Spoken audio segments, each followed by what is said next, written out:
केंद्रीय कृषी मंत्र्यांनी स्पष्ट केलं आहे की आतापर्यंत पावसामुळे झालेल्या नुकसानाचा अहवाल अद्यापही केंद्राला दिला नाही. केंद्राकडे मदत मागितली नाही महाराष्ट्र सरकारने. पुन्हा एकदा आपल्याला सांगतो की जी प्रश्न उत्तरं येतात ही 35 दिवस आधी सबमिट केलेली प्रश्न उत्तरं असतात. केंद्र सरकारने आपला त्या ठिकाणी जो काही अहवाल आहे तो केंद्राला गेलेला आहे. केंद्र सरकारने टीम देखील पाठवली. 2 वेळा टीम आपल्याकडे येऊन गेली.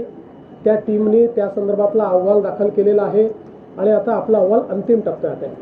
मात्र इन्फ्रास्ट्रक्चरचं जे नुकसान झालं त्या संदर्भात केंद्र सरकारने सांगितलं होतं की आमची टीम नंतर येईल, आधी कृषीची टीम येऊन जाईल. त्यामुळे इन्फ्रास्ट्रक्चरच्या संदर्भात जे काही नुकसान झालं आहे त्याची जी मदत आपल्याला घ्यायची आहे त्या संदर्भात त्यांची टीम अद्याप आलेली नाही. ती पुढच्या आठवड्यात अपेक्षित आहे. ती टीम आल्यानंतरच त्याचा अहवाल जाईल. कृषीच्या संदर्भातला नाही.